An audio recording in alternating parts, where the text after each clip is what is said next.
နော်ဆိုကြဩကာသ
တရားယရဏ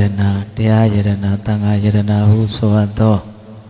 ယရဏမြတ်သုံးပါးတို့ဤဂုဏ်ကျေးဇူးတို့ကိုယုံကြည်မြတ်နိုးလက်ဆုံမိုး၍ရှိခိုးပူသောဘုမြော်မှန်လျော့ကြောကြရသောကုသိုလ်ကံစေတနာတို့ကြောင့်အန္တရာယ်ခတ်သိမ်းပပျောက်ငြိမ်၍ကောင်းကျိုးချမ်းသာမင်္ဂလာတို့ဖြင့်ပြည့်စုံကြပြီလျင်မဲ့ညံပူညံမျက်နှိပ်ဗံကိုလင်းမြန်ထုတ်ချောက်မျက်မှောက်ပြုနိုင်ကြသည်အမျိုးကောင်းသားအမျိုးကောင်းသမီးများဖြစ်ကြပါစေရှင်ပါသီလလေးစောင့်တည်တာကောင်းနော်သီလရှင်နေပါတရားဓမ္မတွေကတနေ့ကုန်မတက်နိုင်ရင်လည်းပဲအချိန်လေးပိုင်းခြားပြီးတော့စောင့်တည်ရှင်ပါသီလတောင်းတဲ့အခါမှာအထင်ကသမ္မာနာဂတံလို့အလိုပြောင်းဆိုကြပြင်စသီလမဟုတ်ဘူးနော်ဆိုကြအမန္တိ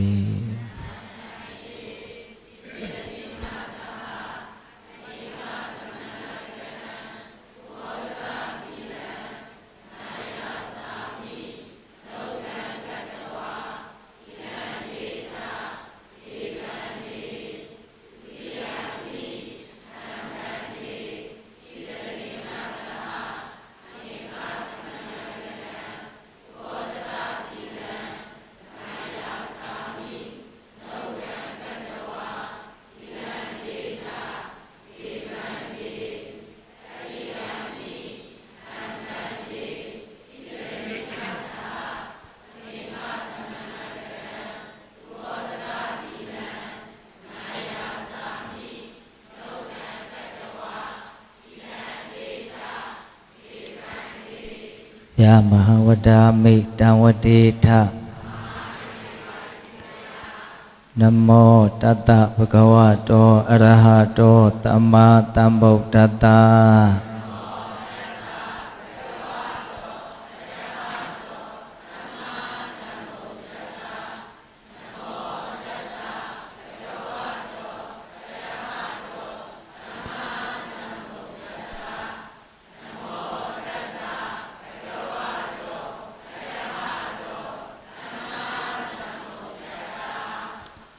ဗုဒ္ဓံတရဏံကိစ္ဆာမိဓမ္မံတရဏံကိစ္ဆာမိသံဃံတရဏံကိစ္ဆာမိ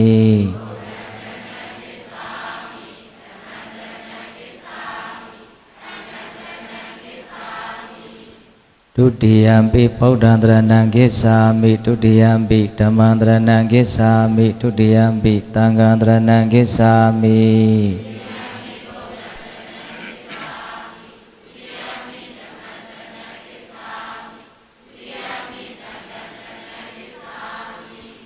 တတိယံပိဗုဒ္ဓံတရဏံကိစ္ဆာမိတတိယံပိဓမ္မံတရဏံကိစ္ဆာမိတတိယံပိသံဃံတရဏံကိစ္ဆာမိ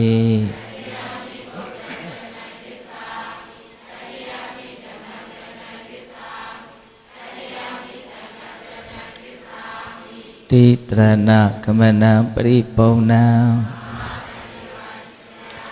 အာနာတိပါဒဝေရမဏိသိက္ခာပဒံသမာဓိယာမိ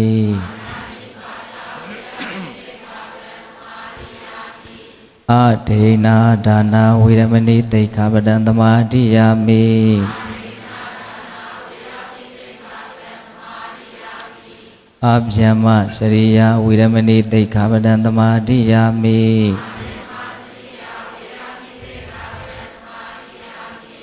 Muda Wada Viramani Dekhapadan Tamadiyami Tura Miraya Miza Pamadatana Viramani Dekhapadan Tamadiyami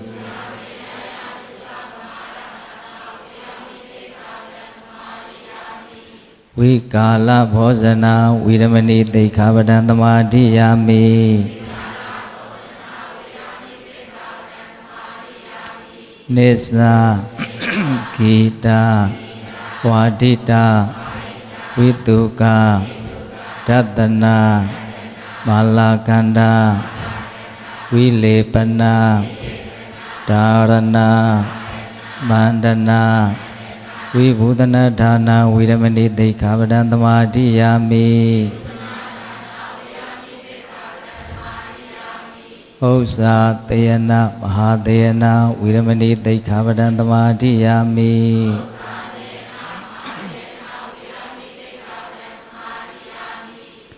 Idame Tila Idame Paunya Nibbānata Visayo Hodu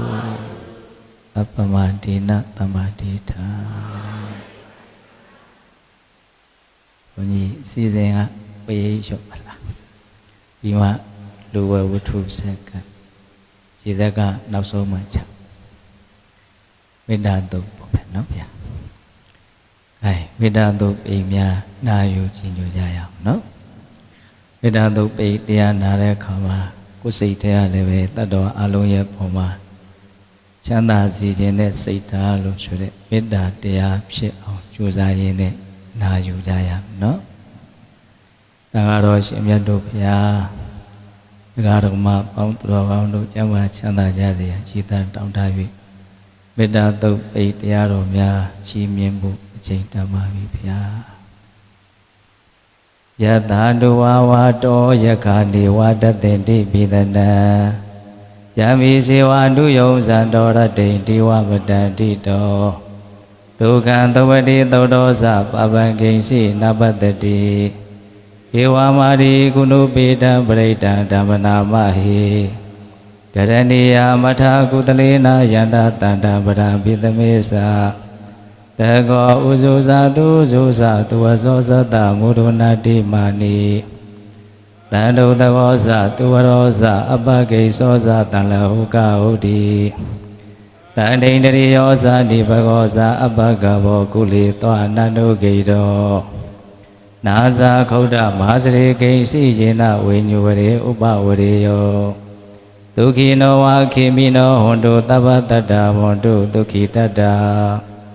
ယေကေစီပါဏာဗုဒ္ဓတိတတဝါထာဝရဝနဝတေတာဒီဃဝါယေဝမဟာန္တာမေစီမာရတကအနုကထူလာဒိဋ္ဌဝါယေဝအရိဋ္ဌာယေဝဒုရေဝတန္တိအဝိတုရေဘုဒ္ဓဝါတမ္ပဝေတိဝါတဝတ္တဝန္တုဒုက္ခိတတ္တာနာဘရောပရဏိကောဝေဌာနာတိမိနိတာကတစီနာကိဉ္စီဗျာရောတနာပရိကတင်ညာနိညာမိညာတာဒုက္ခမိတ်စေယမဟာဒါယတာနိယံဗုဒ္ဓမာယုတာဧကဗုဒ္ဓမနုရခေ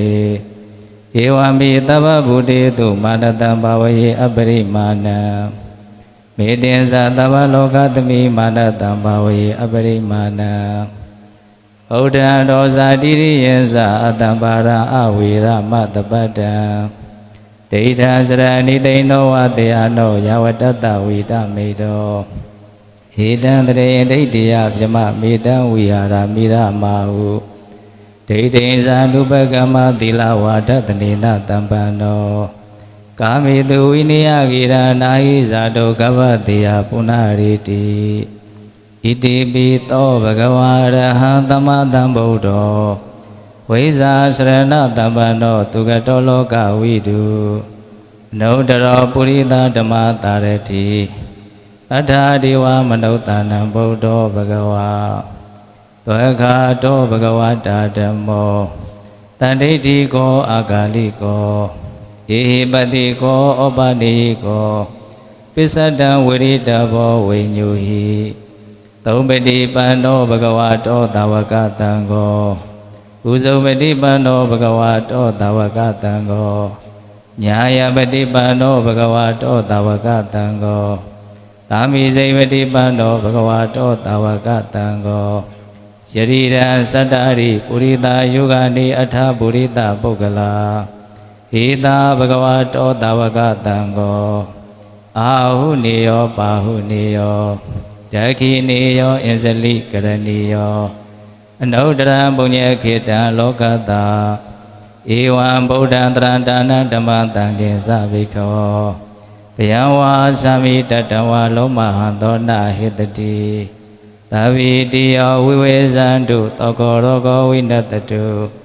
မာတိဘောဒွန်တရာယဒုက္ခိတိဃာယုကောဘဝအဘိဝါရဏတိလိတနေသံဟောတာပစာယိနောသတ္တရောဓမ္မဝဒ္ဒန္တိအာယုဝန္တောဒုက္ခံပလံ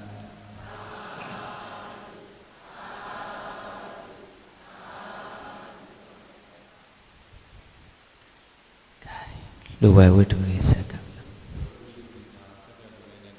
ရှိဥစွာသင်္ကန်းပန်းခြင်းများဆက်ကလူဒန်းကြရမှာဖြစ်ပါတယ်ထို့နောက်မှာဓမ္မပူဇာနဝကမ္မများကိုဆက်လက်လူဒန်းကြရမှာဖြစ်ပါတယ်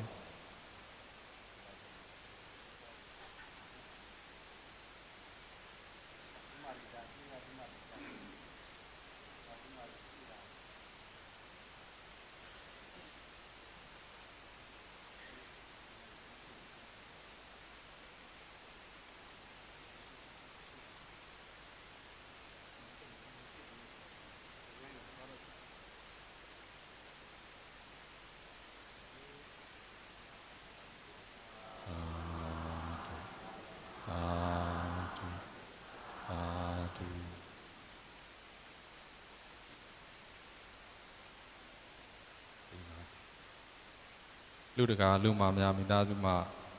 ဓမ္မပူဇာလူတော်ငွေကျပ်သိန်း50စက္ကန့်လူဒန်းကြမှာဖြစ်ပါတယ်ပေါ့ပုံဖြူဟိုဘက်ကဘန်းလိုက်ပါ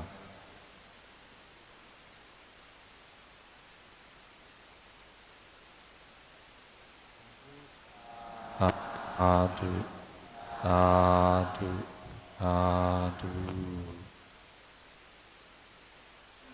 ဆက်လက်၍ဦးအောင်ဝင်းဒေါ်လာမင်းသမီးမစောမူမိသားစုမှဓမ္မပူဇာလူတော်ငွေ9သိန်းကျပ်စက္ကန့်လူဒန်းကြရန်ဖြစ်ပါတယ်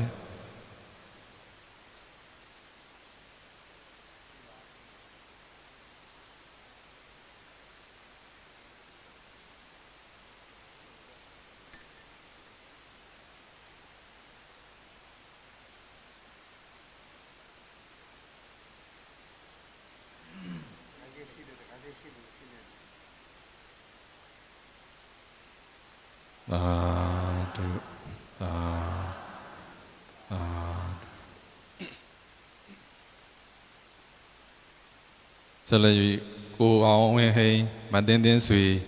တာမောင်လင်းခန့်အောင်မိသားစုမှဓမ္မပူဇာလူတော်ငွေ9သိန်းကျပ်စက္ကန့်လူဒန်းကြရန်ဖြစ်ပါတယ်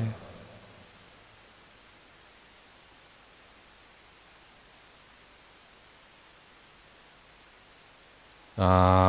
တု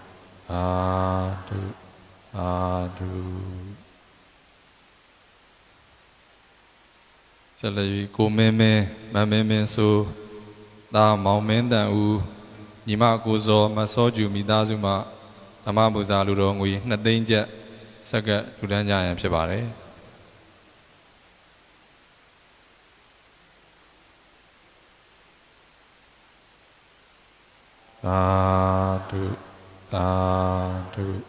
သာဓုဆက်လက်၍မောင်ရဲထက်အောင်မချမ်းမြေမွန်သမီးမအိမ်ကြည်ဖြူမချစ်တုံမိသားစုမှဓမ္မပူဇာလူတော်ငွေ3သိန်းကျပ်စက္ကန့်လူဒန်းကြရန်ဖြစ်ပါတယ်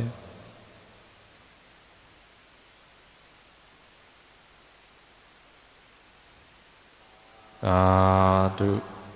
สาธุสาธุဆက်လက်ပြီးတော့ဥကြည်ဆောင်ဒေါ်မာစိန်မိသားစုမှဓမ္မပူဇာလူတော်ငွေ3သိန်းကျပ်ဆက်ကလူတန်းကြရန်ဖြစ်ပါတယ်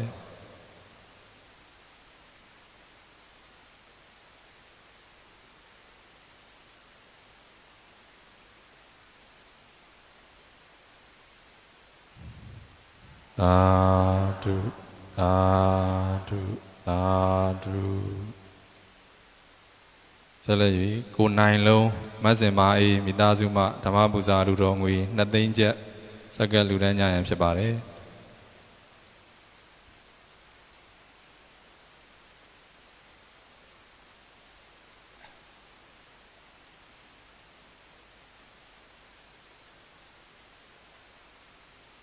သာဓုသာဓုသာဓု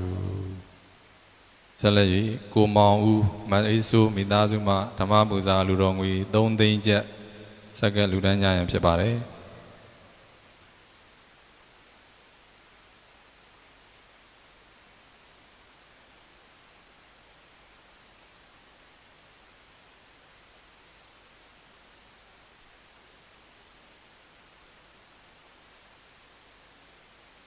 သာ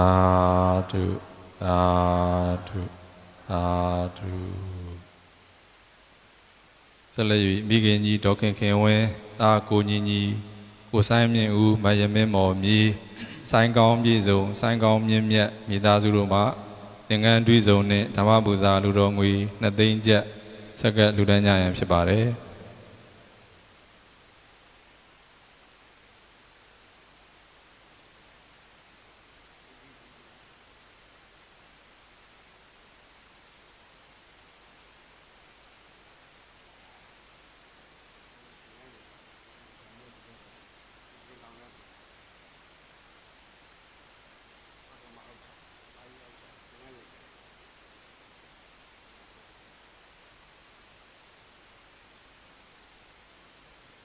သာဓုသာဓုသာဓု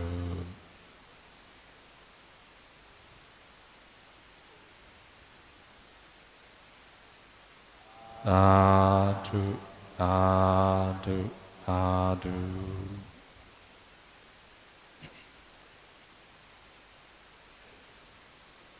ယနေ့လူတော်မင်္ဂလာရေသက်ချဓမ္မသဘင်ခန္ဓာသို့တရားနာကြွားကြသည့်ญาณပရိသတ်အပေါင်းသူတော်ပေါင်းတို့မှစုပေါင်းလူတန်းကြသည့်ဓမ္မပူဇာလူတော်ငွေမှာ73သိန်းကျပ်နဲ့73သိန်းနဲ့8000ကျပ်ဖြစ်ပါတယ်ဆိုတဲ့အကြောင်းအများနဲ့လူသာဓုခေါ်ဆိုနိုင်ရန်အတွက်ကျင့်ကြအသိပေးရပါတယ်အားလုံးသာဓု3ကြိမ်ခေါ်ဆိုတော်မူကြပါသာဓုသာဓုသာဓု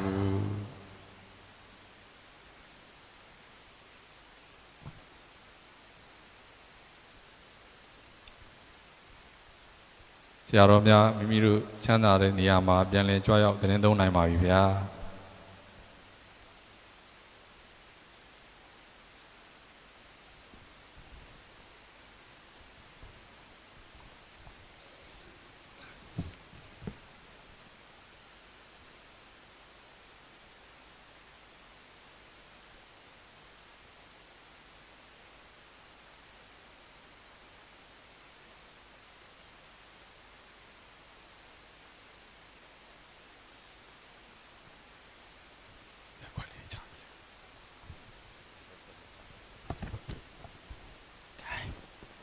လောက်ကြအောင်တရားနာကြမှာထိုင်နေကြတာသိမကြသေးဘူးထင်ပါနော်တဏှာကြီးလောက်အဆင်ပြေမလား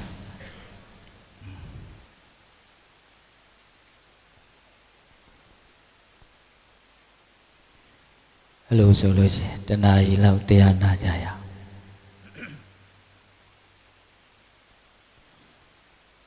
ဖုံးလေးတွေအတန်လေးတွေပိတ်တာ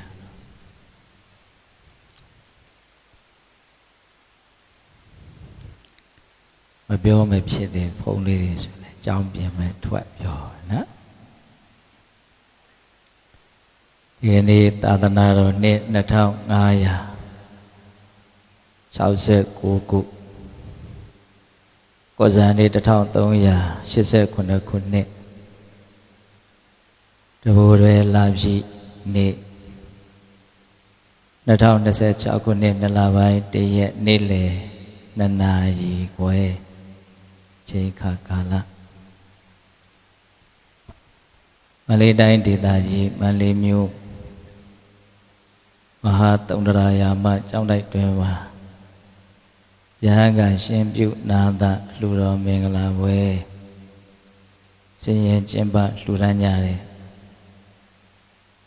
ယဟန်ဒါယကအလှူဒါယကကိုဝင်းမြင့်ထွန်း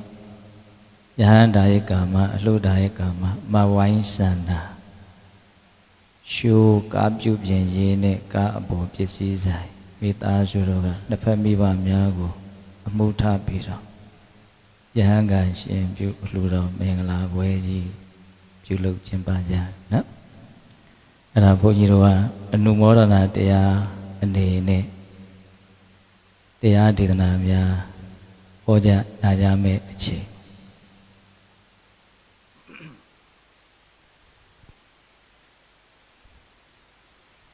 ဘလို့တရားမျိုးကိုဒီပိဋကကနာယူခြင်းကြတာတော့လို့မေးရင်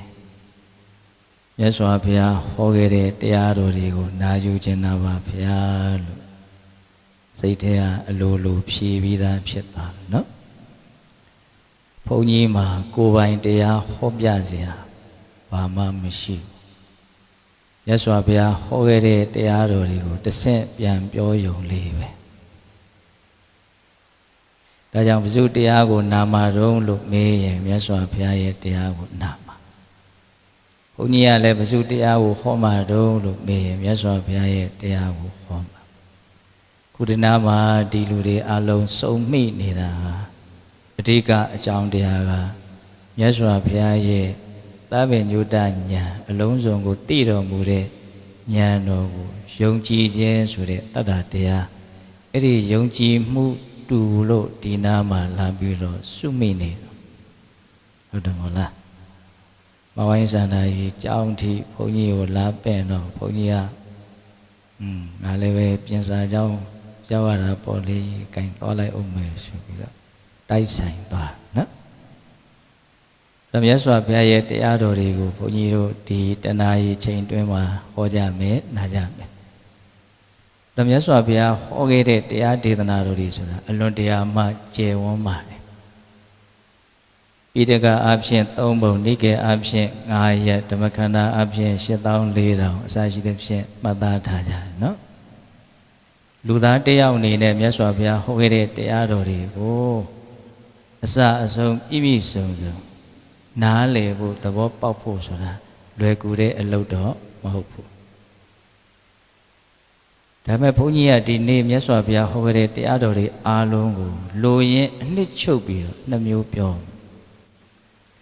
ဘုန်းကြီးတို့အသက်14နှစ်ကိုရင်းအရွယ်တွေကစပြီးတော့မြတ်စွာဘုရားဟောခဲ့တဲ့ဒေသနာတော်တွေထဲမှာအချိန်တော်တော်များများပေးပြီးတော့ကျင်လည်ကျက်စားလာမြတ်စွာဘုရားဟောခဲ့တဲ့တရားတော်တွေကိုလိုရင်းအနှစ်ချုပ်မယ်ဆိုလို့ရှိရင်တော့2မျိုးပဲရှိတယ်လို့ဘုန်းကြီးကနားလည်မိအဲ့ဒီ2မျိုးကဘာလဲဆိုတော့ဘဝထဲမှာအစဉ်ပြေရေးဘဝထဲမှာအစဉ်ပြေရေးနောက်တစ်မျိုးကဘဝဒုက္ခတွေချုပ်ငြိမ်းရေးဒီချာချာမှတ်မယ်နော်မြတ်စွာဘုရားဟောခဲ့တဲ့တရားဒေသနာတော်တွေကိုတူရာရှုပြီးတော့လိုရင်းအဖြေထုတ်မယ်ဆိုလို့ရှိရင်2မျိုးဘဝထဲမှာအစဉ်ပြေရေးရဲ့ဘဝဒုက္ခတွေကလွတ်မြောက်ရေးရဲ့ဘဝထဲမှာအစဉ်ပြေရေးဆိုတဲ့ခေါင်းစဉ်အောက်မှာမသေးခင်ဒီဘဝမှာလည်းပဲအစဉ်ပြေပြေချမ်းချမ်းသာသာကောင်းကောင်းမွန်မွန်နေနိုင်ဖို့သေပြီးတဲ့နောက်ဒီသေပြီးတဲ့နောက်ဆိုတဲ့စကားလုံးရဲ့အနေအထားလေးဘုန်းကြီးတို့တစ်ချိန်မှာဘယ်တစ်ချိန်လဲလို့တော့မှန်းလို့မရတဲ့တစ်ချိန်မှာတေချာပေါက်ပျက်စီးရလိမ့်အဲ့ဒီပျက်စီးမှုဖြစ်ပြီးဆိုတာနဲ့တေချာပေါက်နောက်ထပ်ဘဝတစ်ခုဖြစ်လိမ့်မယ်ယုံကြည်တယ်မဟုတ်လား ကမ္ဘာလောကမှာတော့အဲ့ဒါကိုမယုံကြည်တဲ့လူတွေကပဲအများစုသိပြီးနောက်ဘာဆက်ဖြစ်မှလဲဆိုတဲ့ကိစ္စနဲ့ပတ်သက်ပြီးတော့အမျိုးမျိုးယုံကြည်ကြတယ်အမျိုးမျိုးပြောဆိုကြတယ်အမျိုးမျိုးသင်ကြားကြတယ်အမျိုးမျိုးနားလည်ထားကြတယ်သိပြီးတဲ့နောက်ဘာဆက်ဖြစ်မလဲဆိုတဲ့ကိစ္စနဲ့ပတ်သက်ပြီးတော့ကပေါ်ပေါ်သဘောမထားနဲ့သိပြီးတဲ့နောက်ဘာဆက်ဖြစ်မှလဲဆိုတဲ့မိကုန်းနဲ့ပတ်သက်ပြီးတော့ကိုကဘယ်အဖြေကိုယုံကြည်ထားတာတော့ဒီလူတွေကဘဝတစ်ခုခုဆက်ဖြစ်လိမ့်မယ်ဆိုတာကိုယုံကြည်ထားတာဒီယုံကြည်မှုမျိုးမရှိတဲ့လူတွေကသာလေကမ္ဘာလောကကြီးမှာအများစုဒီယုံကြည်မှုရှိတဲ့လူတွေကတကယ်နည်းနည်းလေးသိပြီးတဲ့နောက်ဘဝတစ်ခုခုဆက်ဖြစ်လိမ့်မယ်ဆိုတဲ့ဒီအမှန်တရားကိုယုံကြည်ထားတဲ့လူကတကယ်နည်းနည်းလေးသိပြီးတဲ့နောက်ဘာဖြစ်မယ်ညာဖြစ်မယ်ဘာမှမဖြစ်တော့ဘူးဘယ်ရောက်မယ်ညာရောက်မယ်အဲ့ဒါတွေယုံကြတာပဲများတယ်အဲ့ဒါတွေကိုအပြစ်ပြောစရာအကြောင်းလည်းမရှိပါဘူးကိုယ်ယုံကြည်မှုနဲ့ကိုပေါ့ဘုန်းကြီးတို့ဒီအဝန်းဝိုင်းလေးဒီအတိုင်းဝိုင်းလေးကတော့ဘာကိုယုံကြည်တာလဲသိပြီးတဲ့နောက်ဘဝတစ်ခုခုဆက်ဖြစ်လိမ့်မယ်အဲ့လိုဆိုရင်ဘုန်းကြီးဟာဒီလူတွေရဲ့ဘာသာရေးအတိမ်အနက်ကိုနည်းနည်းလောက်စမ်းကြည့်ခြင်းဘာသာကြားတွေကပဲဖြစ်ဖြစ်ယူဆမတူတဲ့လူတွေကပဲဖြစ်ဖြစ်မင်းတို့ကသိပြီးတဲ့နောက်ဘဝတစ်ခုခုဆက်ဖြစ်လိမ့်မယ်လို့ယုံကြည်ထားတာနော်အဲ့လိုဆိုရင်ဘာလို့အဲ့ဒီဘဝကဆက်ဖြစ်တာတုံးလို့မေးရင်ဘလို့ဖြေမလို့ဘုန်းကြီးကခဏလေးရက်နေနော်ဘုန်းကြီးဖြေပြတဲ့အခါအဲ့ဒီအဖြေလေးကိုပို့ပြီးတော့မှတ်မိစေခြင်းလို့ပါဒီလူတွေကိုညှင်းဆဲတာမဟုတ်ပါဘူးဘာလို့ဘဝကမပြီးပဲနဲ့သိပြီးရင်မပြီးပဲနဲ့ဘာလို့ဘဝတစ်ခုခုမှဆက်ဖြစ်တာတော့ဘဝတစ်ခုခုဘာလို့ဆက်ဖြစ်တာတော့လို့မေးရင်ဘဝရဲ့ပုံမှာမမောတဲ့လောဘကြောင့်ဆက်ဖြစ်တာလို့ဖြေတတ်ပါစေဒေသနာအထောက်အထားပြပါလို့တောင်းဆိုမယ်ဆိုရင်တော့ပိဿတုရဲ့နှုတ်ထဲမှာအဲ့ဒီဒေသနာလေးရှိပြီးသားကဒါကအသုံးမချတတ်ဘူးဖြစ်တယ်နော်တဏ္ဏပောနောဘဝိကာလူချင်းမမောမှုလောဘသည်ဘဝတစ်ကိုဖြစ်စေတတ်တဲ့အစွမ်းရှိတယ်ခုဒီဘဝလေးစခဲ့တာလေအရင်ကလောဘကြောင့်ဆက်ဖြစ်တယ်ဟုတ်လားအခုလည်းပဲကျုပ်တို့မှာကဘဝရဲ့ပုံမှာကာမရဲ့ပုံမှာလူချင်းနဲ့ရချင်းနဲ့ဖြစ်ချင်းနဲ့မမောတယ်တွေ့တာတယ်ဆွဲလန်းတယ်စွန့်နိုင်မှုမလွတ်နိုင်ဘူးဆိုတဲ့ဒီလောဘတက်ကအပြည့်ရှိတယ်ဘာလို့အဲ့ဒီလောဘကဖြစ်ရတာတုံးလို့မေးဘဝရဲ့ဆင်းရဲတဲ့သဘာဝအမှန်ကြီးကိုအမှန်တိုင်းမသိလို့ဆင်းရဲမှမသိတော့ဘာလေးနဲ့မုန်းမှန်လိုက်ရင်တော့ကောင်းလာလိမ့်မယ်လို့ယုံစားနေတာထင်မှားနေတခုခုမြန်ဖြစ်ရင်တော့တော်တော်ကိုကောင်းသွားမယ်လို့ထင်တာသင်္ကန်းစာလည်းဘယ်တော့မှမယူဘူးအဲ့ဒီတခုခုဖြစ်လည်းမကောင်းဘူးဆိုတာကိုသိပါလျက်နဲ့ထပ်ပြီးတော့မျောနေတော့မယ်အနာဂတ်ကိုမျောနေတာနော်တခုခုလေးဖြစ်လိုက်ရင်တော့ကျင့်တတ်မှုလေးရမယ်ကောင်းသွားမယ်လို့ထင်ကိုထင်နေတယ်ရှိတယ်ဘာလို့အဲ့ဒီအထင်ရှိနေတာတော့ဆိုတော့ဒုက္ခသစ္စာကိုတကယ်နားမလဲလို့ဘာဖြစ်လို့မှကောင်းလာစရာအကြောင်းမရှိဘူးဘောကဆင်းရဲပြီးဆင်းရဲဖြစ်နေတဲ့သဘောပဲတကယ်ကဒါပေမဲ့ဘုန်းကြီးတို့ကအဲ့ဒီလေးနဲ့တဲ့အမှန်တရားကိုမြင်ကိုမမြင်ဘူးသိကိုမသိဘူးအဲ့ဒါကိုဘာလို့ခေါ်တော့အဝိဇ္ဇာစာလို့ပြီးလို့ခက်ခက်ညာညာပြောရမယ်ဆိုရင်တော့ဒုက္ခေအညာဏံ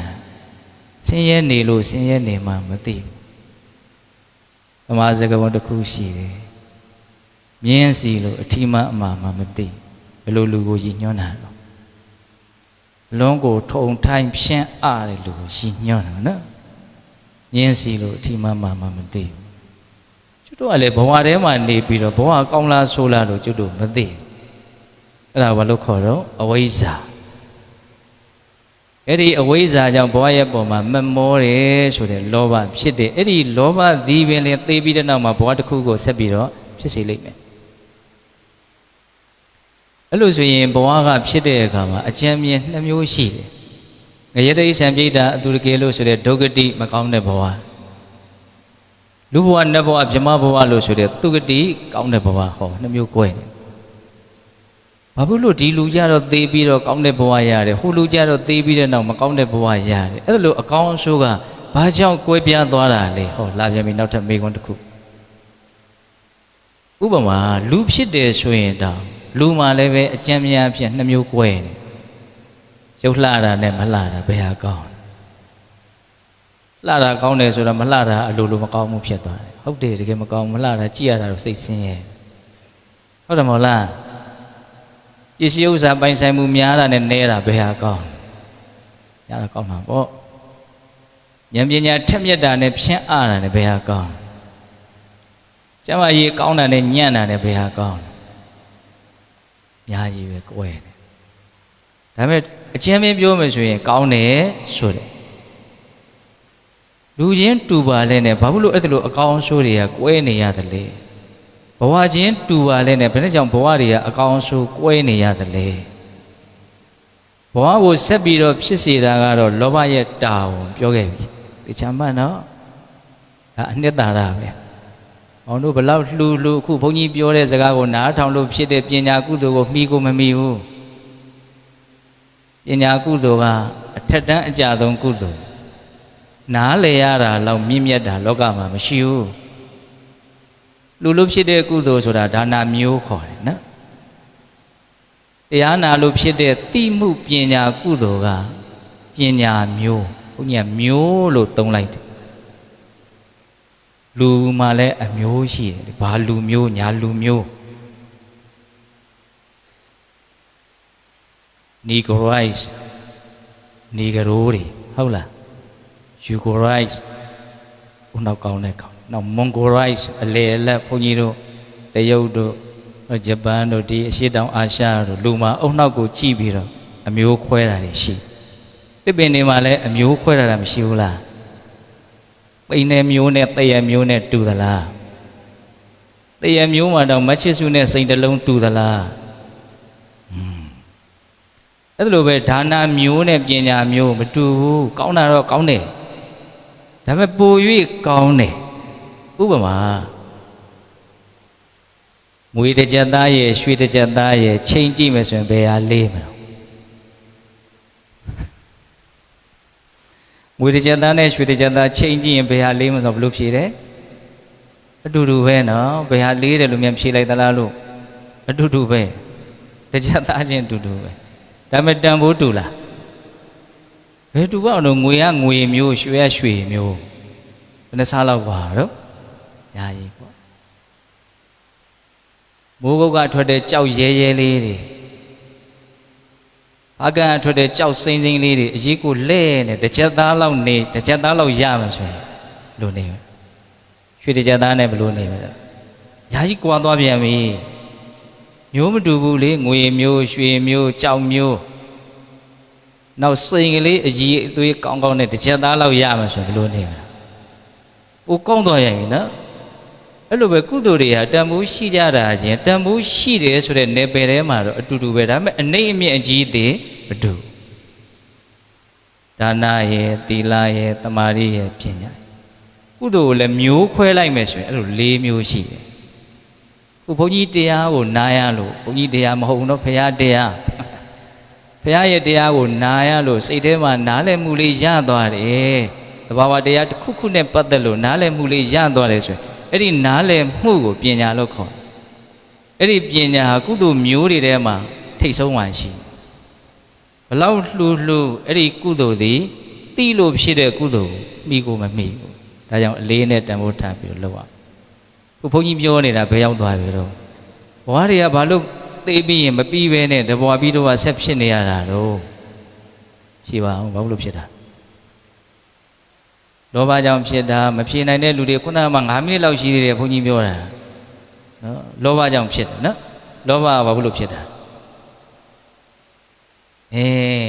ကောင်းတယ်ထင်လို့ပေါ့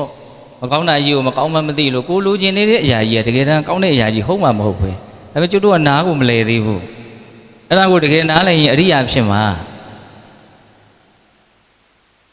တရားအထုတ်တယ်ဆိုတာဘဝရဲ့ဆင်းရဲတဲ့သဘောဝကိုတကယ်နားလဲအောင်ကြိုးစားတာဆင်းရဲမှန်းသိရင်ဘာလို့လိုချင်မလို့ဒါကြီးကိုမလိုချင်ဘူးဆိုမြင့်မြတ်တော့တာပဲလေလိုချင်လို့ယုံညံ့နေကြတာရကျင်လို့ကောက်ကျစ်နေကြတာရကျင်လို့လိန်ညာနေကြတာဘာကြောင့်ဖြစ်တာတော့လောဘကြောင့်ဖြစ်တယ်ဒါနဲ့ဘာလို့အကောင်အဆိုးကွဲနေရတာတော့ဒီရောက်သွားပြီတရားကဘာ ဘာလို့အကောင်ဆိုကွဲတာတော့အဲ့ဒါတော့ဖြေနိုင်မယ်ထင်ပါတယ်ဘာလို့အကောင်ဆိုတွေကကွဲနေရကိုပြုတ်ထားတဲ့ကံတရားကံလို့ပြောလို့ရှိရင်လေလူတွေရဲ့နားလည်မှုတွေကနည်းနည်းတော့လိုတယ်လို့ဘုန်းကြီးကထင်ကံလို့ပြောရင်တဏှာကနေပြီးတော့ကိုယ့်ကိုစီမံဖန်တီးနေတဲ့ကိုယ်နဲ့မဆိုင်တဲ့အရာကြီးတစ်ခုကကိုယ့်ကိုပဲလွှမ်းမိုးပြီးတော့အဲ့ဒါလို့မင်းကောင်းစီမင်းဆိုးစီလို့စီရင်ချက်ချပြီးစိတ်ကအဲ့လိုထင်မိတတ်တယ်အမှန်ကအဲ့ဒီကံတရားဆိုတာဘယ်သူပြုတာတော့ကိုပြုတာစိတ်နဲ့လှုပ်တော့အနောကံနှုတ်နဲ့ပြောတော့ဝစီကံလက်နဲ့လှုပ်တော့ကာယကံအဲ့ဒီအလုပ်တွေဟာအဓိကဘယ်ရာကိုအခြေခံပြီးတော့တွေးတာပြောတာလှုပ်တာလဲလို့မြင်စိတ်ထားကလေးအဲ့ဒီစိတ်ထားလေးအဲ့ဒီစေတနာလေးကိုပဲတကယ်တမ်းကကံလို့ဘုရားကဟောတာကောင်းတဲ့စိတ်ထားလေးကိုအခြေခံပြီးတော့တွေးမယ်ပြောမယ်လုပ်မယ်ဆိုရင်ဒါကုသိုလ်ကံကျွန်တော်ပုံသဏ္ဍာန်လေးကြည့်ပြီးတော့ကုသိုလ်အကုသိုလ်ခွဲဖို့အရန်ခက်တယ်စကားသံလေးတွေကြည့်ပြီးတော့ကုသိုလ်အကုသိုလ်ခွဲဖို့အရန်ခက်တယ်ဘာလို့ဆိုတော့ तू ဘလို့စိတ်နဲ့ပြောနေတာတော့ဘလို့စိတ်နဲ့လုပ်နေတာလုံးဆိုတာကပို့ပြီးတော့အရေးပါနေလို့မကောင်းတဲ့စိတ်ဓာတ်နဲ့တွေးမယ်ပြောမယ်လုပ်မယ်ဆိုရင်ဒါပါတော့အကုသိုလ်ကံတော့ तू ဘလို့ပုံစံကြီးနဲ့လှုပ်ဘုရားကျောင်းကံသွားနေလဲပဲမကောင်းတဲ့စိတ်ဓာတ်ကြီးနဲ့သွားနေရင်တော့အဲ့ဒါအကုသိုလ်ပဲကောင်းတဲ့စိတ်ဓာတ်နဲ့တွေးမယ်ပြောမယ်လုပ်မယ်ဆိုရင်တော့ကုသိုလ်ကံဘာကွာသွားလို့လဲလို့မင်းရဲ့စိတ်ထားကွာသွားလို့တကုသိုလ်ကံဆိုတာဘာကိုပြောတာလဲလို့မင်းဘုန်းကြီးကဘလို့ကိုဖြည့်တတ်စေချင်တာတော့ဆိုတော့ဟေးကောင်းတဲ့စိတ်ထားလေးကိုကုသိုလ်လို့ပြောတာလို့ကိုနားလည်သိချင်တာမကောင်းတဲ့စိတ်ထားကိုအကုသိုလ်လို့ပြောတာလို့နားလည်သိချင်တာကုသိုလ်ရတယ်ဆိုရင်ဘာရတာတော့ဘယ်နာလေးမတော့ကုသိုလ်ကဘလို့ပြမှာတော့ကုသိုလ်ရတယ်ဆိုတာအမှန်ကောင်းတဲ့စိတ်ကလေးတွေဖြစ်သွားတာကိုကုသိုလ်ရတယ်ခေါ်တာတကုကိုကုသိုလ်ရမရငါစိတ်ကောင်းလေးတွေဘယ်လောက်ဖြစ်သွားသလဲဆိုတာကိုစဉ်းစားကြည့်ရမယ်တွေးကြည့်ရမယ်ဟုတ်ပြီနော်အဲ့တော့အကောင်းဆိုးဘဝတွေကိုဘယ်သူကစီမံနေတာတုံးလို့မေးရင်ကိုယ်စိတ်ထားလေးကစီမံတာစိတ်ထားကောင်းရင်ချမ်းသာမယ်အဆင်ပြေမယ်စိတ်ထားဆိုးရင်ဆင်းရဲမယ်ဒါဘုရားအဲ့လိုဖြစ်စေလို့လှုပ်ထားတာမဟုတ်ဘူးအဲ့လိုဖြစ်နေတဲ့သဘာဝလောကကြီးရဲ့အခြေအနေမှန်ကိုမြတ်စွာဘုရားနားလည်ခဲ့တာ။အော်လောကဒီလိုဖြစ်နေတာပါလား။သဘာဝတွေရဲ့အစဉ်ပြေခြင်းအစဉ်မပြေခြင်းချမ်းသာခြင်းဆင်းရဲခြင်းကောင်းခြင်းဆိုးခြင်းတွေအကုန်လုံးဟာသူတို့စိတ်ထားလေးတွေကြောင့်ဖြစ်နေတာပါလားဆိုတာမြတ်စွာဘုရားမြင်တာ။ကောင်းတဲ့စိတ်ထားနဲ့တွေးမယ်ပြောမယ်လုပ်မယ်ဆိုရင်ဒါကုသိုလ်မကောင်းတဲ့စိတ်ထားနဲ့တွေးမယ်ပြောမယ်လုပ်မယ်ဆိုရင်ဒါအကုသိုလ်ရိုးရိုးလေးအဲ့လိုနားလည်ရမယ်နော်။အဲ့ဒီစိတ်ထားစေတနာဒီပင်လျင်ဒကာဓမ္မတို့ဘုန်းကြီးတို့ကိုမလုပ်နေတော့ကောင်းအောင်ဆိုအောင်လုပ်နေတာဒါကြောင့်တမျိုးဆိုတော့ဘုရားကြီးကစိတ်ကောင်းထားဖို့ကပထမခုဘုန်းကြီးကတရားကိုအစီအစဉ်လေးချပြီးတော့ဟောတာရောက်မိရောက်ရဗယံမရာပြောနေတာမဟုတ်ဘူးရသော်ဘုရားဟောခဲ့တဲ့တရားတွေကိုနာယူဖို့ရောက်လာကြတာဘုရားဟောတဲ့တရားတွေဟာအလွန်ကျေပြန့်နေအလုံးကိုသိဖို့ဆိုတာလွယ်ကူတဲ့အလုပ်မဟုတ်ဘူးဒါပေမဲ့တူရာရှုလိုက်မယ်ဆိုရင်ဘုရားဟောတဲ့ဒေသနာတွေရဲ့လိုရင်းရည်ရွယ်ခြင်းဟာဘာလဲလို့မြင်ဘဝထဲမှာအစဉ်ပြေရေးဘဝဒုက္ခတွေကလွတ်မြောက်ရေးအခုဘဝထဲမှာအစဉ်ပြေရေးဆိုတဲ့နံပါတ်1ခေါင်းစဉ်အောက်ကနေပြောနေတယ်ဘဝထဲမှာအစဉ်ပြေရေးဆိုတာထဲမှာဒီဘဝအစဉ်ပြေုံနေမကဘူးလာမယ့်ဘဝအဆက်ဆက်မှာလည်းအစဉ်ပြေဖို့ဘာလို့ဘုန်းကြီးကအဆက်ဆက်လို့သုံးလိုက်တယ်လဲတော်ယုံတဲ့ဒီလူတွေရဲ့လောဘကုန်စရာအကြောင်းမရှိဘူးလို့မြင်လို့ဟုတ်လားလောဘမကုန်ဘူးဆိုဆက်အောင်ပါဒီဘုန်းကြီးလည်းဆက်အောင်ပါဘာလို့လောဘတွေကဘဝအပေါ်မှာတန်ရောစင်မပြတ်ဖြစ်နေရတာတော့ဘဝရဲ့အခြေအနေမှဖြစ်တဲ့ဒုက္ခသဘောသိမှမသိတာဘာလို့မသိတာတော့သိအောင်မလုပ်လို့ပေါ့မသိတာအပြစ်တင်ဖို့တော့လည်းခက်ပါတယ်လေမြတ်စွာဘုရားကိုယ်တိုင်ကိုယ်ဟာလည်းပဲသစ္စာ၄ပါးသိဖို့ဒီလောကမှာအခက်ဆုံးလို့ဟောတယ်အဲ့လိုပြောလိုက်တော့ဒီလူတွေကဝါတာတာနဲ့နားလည်မှုကသိရှင်းမယ်မထင်ဘူးဟုတ်တာပေါ့သစ္စာ၄ပါးရဲ့အရိယာဖြစ်မှသိမှတို့ပဲသိမယ်တော့သစ္စာ၄ပါးဆိုတာလဲစိတ်ထဲကဓာတ်ထိအောင်ဉာဏ်ကရောက်သွားမှာမဟုတ်ဘူးအဲ့တော့အဲ့ဒီဟာထက်ပိုပြီးတော့ရှင်းတဲ့အသုံးနှုန်းနဲ့ဘုန်းကြီးကပြောခြင်းဘဝဟာဆင်းရဲတယ်ဆိုတဲ့အမှန်တရားကိုသိဖို့ရဟာလောကမှာအခက်ဆုံးနံပါတ်1သစ္စာမသိဘူးမသိတဲ့အခါကျတော့ဘာဖြစ်တော့လောဘဖြစ်ရော အဲ့ဒီလောဘသည်ပင်လည်းဘဝကိုထပ်ပြီးတော့ဖြစ်စေတယ်သူဖြစ်စေသောဘဝသည်ဘလို့ဘဝမျိုးလဲလို့မေးရင်ဒုက္ခဖြစ်နေတဲ့ဘဝမျိုးပဲဖြစ်တယ်ဒါကြောင့်လောဘသည်ဘဝကိုဖြစ်စေတတ်တဲ့အတွက်ကြောင့်ဒုက္ခကိုဖြစ်စေတတ်တဲ့အရာလို့သူ့ကိုမြတ်စွာဘုရားဒုက္ခသမုဒယအရိယသစ္စာဒီလိုခြင်းမမုန်းမှုသည်ပင်လည်းဆင်းရဲဒုက္ခအလုံးရဲ့အဓိကအကြောင်းတရားဒါနံပါတ်1အမှန်တရားဘာလို့ရမယ့်အမှန်တရားလဲလို့မေးရင်ပယ်ရှားပြရမယ့်အမှန်တရားခက်တယ်နော်ဘဝကိုဆင်းရဲလို့မသိသေးသမျှလောဘပယ်ဖို့ဖြစ်နိုင်ပါလားခုကျတို့ဘဝကိုဆင်းရဲလို့သိပြီလားမသိဘူးမသိဘူးဆိုတာကိုဘာကိုကြည်ခြင်းအဖြစ်သိနိုင်တော့ဘဝရဲ့ပုံမှာဒင်းချမ်းပြည့်မက်မောနေတာကိုကြည်ခြင်းအဖြစ်သိနိုင်တယ်ဟုတ်တယ်မဟုတ်လားတဘုန်းကြီးကအခုဗာပြောနေတာတော့မြတ်စွာဘုရားဟောခဲ့တဲ့ဒေသနာတော်တွေထဲမှာအဓိကနံပါတ်1ကဘဝထဲမှာအစဉ်ပြေရေးသိပြီးတဲ့နောက်မှာလည်းပဲချမ်းသာတဲ့ဘဝတစ်ခုရရေးဘဝရရအောင်မေးအတူတူဆိုရင်တော့ဘုန်းကြီးတို့ကောင်းတဲ့ဘဝရဖို့လိုမယ်ဟုတ်လားအဲ့ဒါလို့ဆိုလို့ရှိရင်ဘုန်းကြီးတို့ဟာဘဝတန်တရားထဲမှာဘဝအစဉ်ပြေရေးအတွက်ဘာကိုအားကိုးရမှာလဲလို့မေးရင်စိတ်ကောင်းနှလုံးကောင်းကိုအားကိုးရဒါကြောင့်ဟိုတုန်းကဘုန်းကြီးကဟိုတုန်းကတော့ဝေကြီးသောကာလတော့မဟုတ်သေးပါဘူးလေလွန်ခဲ့တဲ့တစ်နှစ်နှစ်နှစ်ကစပြီးတော့ဒီအကြောင်းအရာကိုအရန်ပြောချင်တယ်ချမ်းသာခြင်းရဲ့စိတ်ကောင်းတာငြိမ်းအေးခြင်းရဲ့အမှန်သိတရားကောင်းစီလေးတက်ပြီးတော့ခဏခဏဟောပြတယ်ချမ်းသာခြင်းရဲ့စိတ်ကောင်းတာဆိုတာဒါကိုပြောတာစိတ်ကောင်းမထားဘဲနဲ့ဒီလူရေရှိမချမ်းကိုမချမ်းသာနိုင်ဘူးရေတို့လည်းမချမ်းသာနိုင်ပါဘူးလေဟုတ်လားချမ်းသာခြင်းရဲ့စိတ်ကောင်းထားဆိုတာအဲ့ဒီစိတ်ကောင်းကကံကောင်းပဲအဲ့ဒီကံကောင်းကအကျိုးရလဒ်ကောင်းကိုဖြစ်စေမယ်ဘယ်တော့လဲလို့ပြင်ရင်အခုရောနောင်ရောဟုတ်လားမြတ်စွာဘုရားကဒီစိတ်ကောင်းလေးရဲ့စွန့်ရည်တတ္တိကိုဘယ်လိုမြင်တယ်လဲနာတမတာပိတာကိတာအင်္ဂဝါပိစညတကသမ္မာပဏိဟိတံစိတ်တံတေယသောတံတတောကရေကိုယ်အလွန်ချစ်တဲ့မိဘတွေဆွေမျိုးတွေမိသားစုဝင်တွေကမပေးနိုင်တဲ့ချမ်းသာဒုက္ခမျိုးကိုကိုယ့်ရဲ့နှလုံးသွင်းမှန်ကန်မှုကြောင့်ဖြစ်ပေါ်လာတဲ့ဒီစိတ်ကောင်းနှလုံးကောင်းလေးကပေးနိုင်တယ်။ဆန့်ကျင်ဘက်အနေနဲ့ဒီသောတိတယန္တံကိယတာဝေရီဝါပနဝေရီနမိစ္ဆာပဏိဟိတံစိတ်တံပပိယောနံတတောကရေရန်သူအချင်းချင်းဒုက္ခပေးတာထက်ကိုယ့်ရဲ့ယုံညံ့တဲ့စိတ်ဓာတ်တွေကကိုယ့်ကိုပို့ပြီးတော့ဆင်းရဲစေလိမ့်မယ်။လောက်ကောင်းတဲ့ဒေသနာတွေတော့ဥပမာနဲ့တစ်ခါတည်းသွားတာနော်မုန်းနေတဲ့ရန်သူတွေတွေ့မယ်ဆိုလို့ရှိရင်တယောက်တယောက်အာနာတဲ့သဘောညှာတာတဲ့သဘောကင်းပြီးတော့စိတ်ရှိလက်ရှိအစွမ်းကုန်တတ္တိကုန်ဘလုံးတော့နှိမ့်ဆက်အဲ့ဒါဥမာပေးတာနော်မုန်းတဲ့ရန်သူတွေအချင်းချင်းနှိမ့်ဆက်တာတဲ့ကိုယ့်ရဲ့မကောင်းတဲ့စိတ်ကကိုယ့်ကိုနှိမ့်ဆက်နိုင်စွမ်းရှိတယ်အဲ့လောက်ထိမြတ်စွာဘုရားမြင်တယ်ချစ်တဲ့မိဘတွေကမပေးနိုင်တဲ့ချမ်းသာမျိုးကိုယ့်ရဲ့ကောင်းတဲ့စိတ်ကပေးနိုင်တယ်။ဒါဘုန်းကြီးတို့ရဲ့ဘဝမှာကိုယ့်အခြေအနေလေးကိုကိုယ်အမှန်ကန်သိဖို့လိုမယ်။ငါဘဝတန်တရားကိုဆက်အောင်မဲ့လို့ငါဟာဇက်သိမ်းအောင်မလုပ်နိုင်သေးတဲ့လို့ဘာလို့ဆိုဘဝရဲ့ဆင်းရဲတဲ့သဘောကိုသိအောင်မလုပ်ဘူး။အဲ့ဒီဉာဏ်ပညာကိုရအောင်ကျွတ်တို့မရှာဘူး။ဟုတ်တယ်မို့လားကျွတ်တို့ဘာတွေရှာနေကြတာတော့စိတ်ထဲကောင်းနေထင်တဲ့တန်ဖိုးရှိတာတွေလှက်ပတ်ရှားနေတာဗောဘာလို့ဘုန်းကြီးကခေါင်းစဉ်မတက်လို့ပါဘူးဒါပေမဲ့ဘဝဟာဆင်းရဲတယ်ဆိုတဲ့ဒီအမှန်တရားကြီးကိုသိအောင်လုပ်မယ်ကွာအဲ့ဒီပညာရအောင်ရှာမယ်လို့တနေ့သာကုံသွားတယ်အဲ့ဒီအကျဉ်းစီဘယ်နှခါပေါ်ဘူးတလဲကွာကိုစဉ်းစားမသိလို့သာမသိတာမသိတာကလည်းမပြောနဲ့သိအောင်လည်းမလုပ်ဘူးသိကျင်စိတ်လည်းမရှိ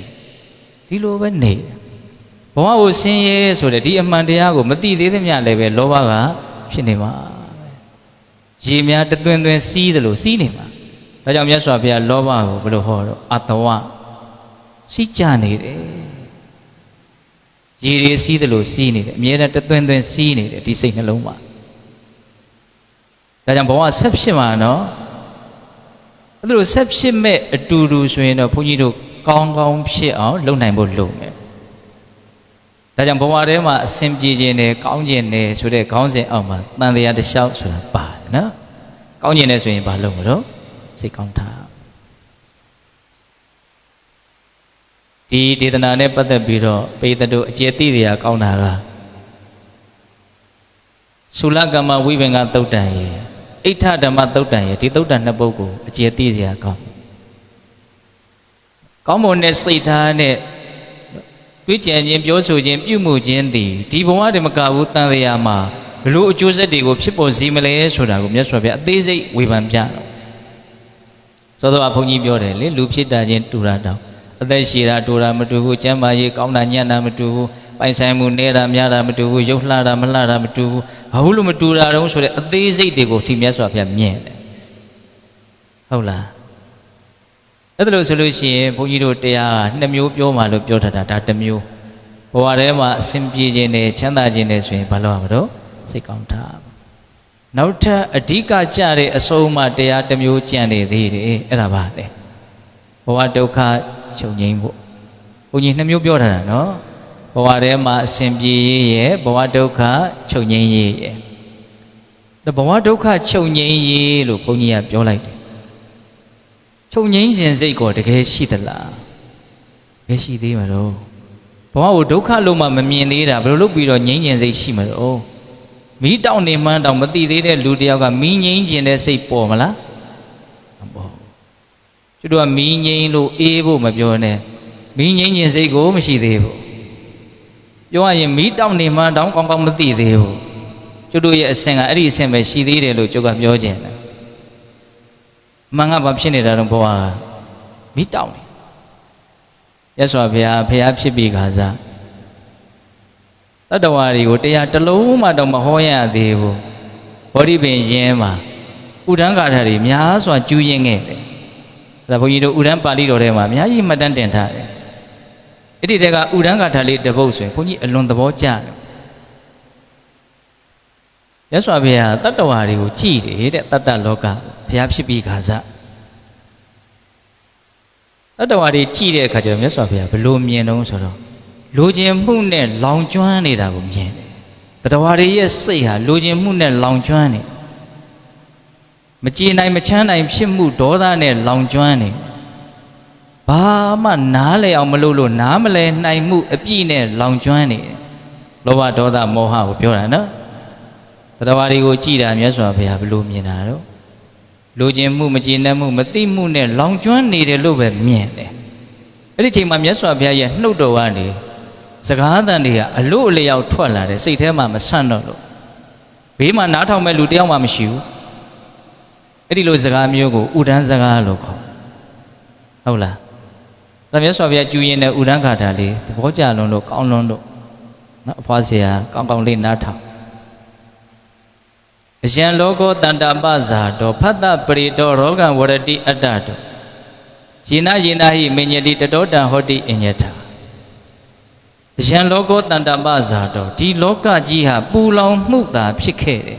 Puni de the Bove, Logan Sola. Loga you, me, Woni, Lube Miena. Jean Logo Tanda Baza, Loga Soda Tatavari, Pura Tiniama. Bunijari. Pata Brito, 20 mua through Nixon. Pata, so there's a long reach out of Mola. Pabula and Pata. Circumsa, Brisa, Rubisa, Obesity, Saku, Wayana, Tina, Tinkati, Pato. Yes, ye, a young ye, Tujare Kama, Mientize, should have shit. Edim Yesi, a young ye, Mientide, Tidungu, Bonso, Mirago, Padaloco. Adluena ye, Ataye, Chatize, Tidungu, Bonso, Mirago, Padaloco. Jadone, Loyam Joaye, Mien later, Pada. Chalai Bisoye, Pada. Eddie Pada, Tadawago, Balonero, Nation needed. To do a look Kanza, the la Kanza, to do namely. That's why we are a bloody Mienaro. Lanzon Langua, Lanleguama, Outline don't eat a tongue chata, a lucha yoga, they out lay and the booty out the chow tala, beer, a outline don't go, they out the galley, giant. To do Zima, and Yavema. So I treat a Kala Yabish, Outline don't lady told her, to Wujine, the Yapat don't. Janice was the lady on Yajana, she, no? Prima Yaswabia, Uma Bela. Lucha Yoga, the booty of the Chong can be a Outline don't go, they out the galley, giant. Eddie Outline don't lay a Mosa Yenya Genie. အဲ့ဒီအချိန်မှာပဲနောက်ထပ်9ယောက်မြောက်လူတစ်ယောက်ကတဘိုးတစ်ချောင်းထမ်းလာပြီးတော့အဲ့ဒီကောင်းလိုင်းတုံးလေးကိုထပ်ရိုက်ပြန်နေတဲ့ဒီကောင်းလိုင်းတုံးလေးကအတိုင်းထက်အလွန်ခြေမွားပျက်စီး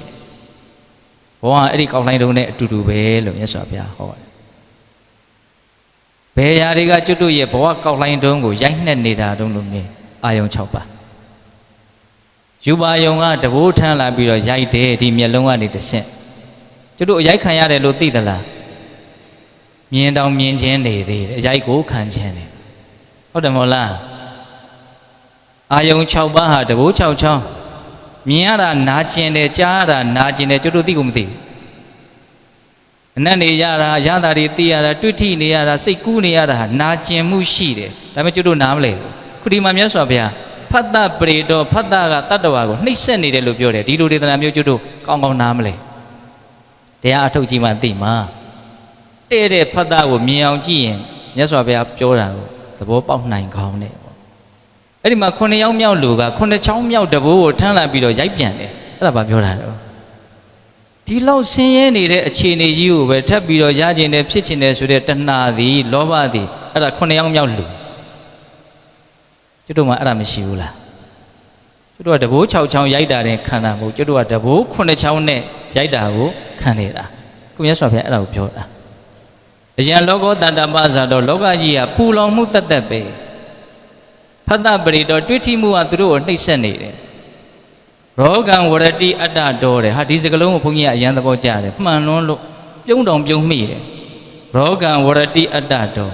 အနာယောဂဒုံကြီးကိုငါလို့ပြောဆိုနေကြတယ်ကျွတ်တို့ငါလို့ပြောဆိုနေတာကြီးကအကောင်းကြီးကိုပြောနေတာလားအဆိုးကြီးကိုပြောနေတာလားအဆိုးကြီးကိုငါလို့ပြောတာအထီကိုမခံနိုင်ဘူးဒီငါကိုအထီကိုမခံနိုင်ဘူးခုချိန်မှာမြန်တယောက်ကကိုယ့်ကိုခြေထောက်နဲ့လာတို့ဝင်ဆိုလို့နေမှာတော့ငါမြန်ဘာထင်းနေလဲငါတခါတည်းကိုခေါင်းထောင်ထလာမှာနော်တကယ်လို့မြန်ကိုယ်ကောင်းထိမယ်ဆိုရင်တော့ဘယ်လိုလုပ်မလို့သေးသေးကြီးကြီးဆိုပြီးတော့တိုက်တောင်တိုက်ခိုက်ကောင်းတိုက်ခိုက်လိုက်မယ်ငါဟာပြင်းပြင်းထန်ထန်ထိရကနေထွက်တယ်ဘာကြီးကိုကျွတ်တို့ငါလို့ထင်နေတာတော့ယောဂါဒုံကြီးကိုငါလို့ထင်နေတာကောင်းတာကြီးငါလို့ထင်ရင်တော်တော်ရှိသေးတာပေါ့ခုယောဂါဒုံကြီးကိုပဲငါလို့ထင်အယံလောကောတတ္တပဇာတော့ဖတ်တပရိတောရောဂဝရတိအတ္တတော်ယေနယေနဟိမေညတိတတောတံဟောတိအညတာကိုကဒီလိုထင်းနေတယ်ဒါပေမဲ့ကိုထင်တဲ့အရာကြီးကကိုထင်တယ်လို့မဟုတ်ဘူးဟိုလိုဖြစ်နေတယ်ဆိုလိုတာကလောကကိုထင်တဲ့အတိုင်းမဟုတ်ဘူးလို့ပြောတာအဲ့ဒါတော့ကိုကအကျေသာတွေးကြည့်တော့ကိုကဘာတွေထင်းနေတာတော့အဖြူလို့ထင်းနေရင်အဲ့ဒါအမဲလို့နောက်ကအဲ့ဒါလိုက်တော့ကိုထင်တာနဲ့လောကဖြစ်နေတာနဲ့ဟာတခြားစီပဲလို့မြတ်စွာဘုရားမြင်ပြတယ်အညထာဘာဝီဘဝတ္တောလောကောဘဝပရိတောဘဝမေဝဘိနနတိယထဘိနနတိတံပယယတဘာယတိတံဒုက္ခဘဝဝိပဟာနာယခောပဏိတံဗြဟ္မရှရိယဟုတတိဒုတိယဂါထာဘာပြောတာတော့အဓိပ္ပာယ်က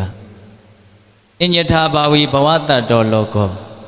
အဲ့ဒါလိုဖြစ်နေတာကတခြားထင်နေတာကတခြားဖြစ်နေတဲ့လောကဆိုတဲ့ဒီအဲ့လိုလောကကြီးကိုပဲသူဟာမမောနေတယ်သူမမောတဲ့လောကကသူ့ကိုပဲနှိပ်စက်နေတယ်သူ့ကိုနှိပ်စက်တဲ့ဘဝကိုပဲသူဟာပြန်ပြီးတော့နှစ်သက်နေတယ်လောက်ကောင်းဘဝကကျွတ်တို့ကိုနှိပ်စက်တယ်ဒါပေမဲ့ကျွတ်တို့ကိုနှိပ်စက်တဲ့ဘဝကိုပဲကျွတ်တို့ကပြန်ပြီးတော့နှစ်သက်နေတယ်တဲ့ကဲဟုတ်မဟုတ်ကျွတ်တို့ဘဝလွယ်လို့ဘယ်ဟာကလာနှိပ်စက်နေတယ်လဲမြင်အောင်ကြည့်ဘဝပဲနှိပ်စက်တာပါပဲဒါပေမဲ့ကျွတ်တို့နှိပ်စက်တဲ့ဘဝကိုပဲကျွတ်တို့ဟာမဖြစ်နေတော့နှစ်သက်နေတယ်ယထဘိနနတိတံပယကိုနှစ်သက်နေတဲ့အရာရဲ့တကယ်တမ်းကကြောက်စရာကြီးဖြစ်နေတယ်ဘေးပဲတဲ့ယတဘာယတိတံဒုက္ခဘေးကြောက်စရာဆိုရင်အဲ့ဒါဆင်းရဲလို့ဘာမှမဟုတ်အဲ့ဒါဒုက္ခပဲဘဝဝိပဟာနာယခောပဏိတံဗြဟ္မရှရိယဥတ္တိဒါကြောင့်ဘဝကိုဖယ်ရှားဖို့အတွက်မြတ်သောအကျင့်ကိုကျင့်ရတယ်ဒါမြတ်စွာဘုရားကျူးရင်တဲ့ဥဒံကောင်းလွန်းလို့ဘုန်းကြီးကပြောပြတာတနည်းပြောရရင်လည်းပဲနားထောင်နေကြတဲ့လူတွေကိုအထင်မသေးလို့ပြောတာဒီလေးနဲ့တဲ့အကြောင်းအရာကိုပြောလေဒီလူတွေသဘောပေါက်မှာဟုတ်ပါဘူးဆိုရင်ဘုန်းကြီးကပြောတဲ့အကြောင်းရှိအမှသဘောမပေါက်เสียတော့မရှိပါဘူးအေးစီစီပြောဒီလူကလည်းအေးစီစီနားထောင်ရင်သဘောပေါက်နိုင်တာပေါ့ခုမြတ်စွာဘုရားပြောတယ်လောကကိုကြည့်တယ်ဘလို့မြင်တာတော့လူချင်းမှုကြောင့်မကျေနပ်မှုကြောင့်အမှန်မသိမှုကြောင့်ပူလုံးနေတဲ့တတ္တဝါတွေကိုမြင်တယ်အဲ့ဒီချိန်မှာဒီဥဒ္ဒံကထာနှစ်ပုဒ်ကိုကျူတယ်လောကဟာပူလောင်ခြင်းပဲ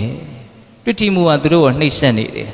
ယောဂကိုပဲငါလို့ပြောဆိုနေကြတယ် သူတို့စိတ်ထဲကထင်းနေတာကတစ်မျိုးတကယ်ဖြစ်နေတာကတစ်မျိုးတတ္တဝါဆိုတဲ့ဒီလောကဟာသူတို့ကိုနှိမ့်ဆက်နေတဲ့အရာကိုပဲသူတို့ဟာနှစ်သက်နေတယ်တကယ်စင်စစ်သူတို့နှစ်သက်နေတဲ့အရာကြီးဟာဘေးဖြစ်နေတယ်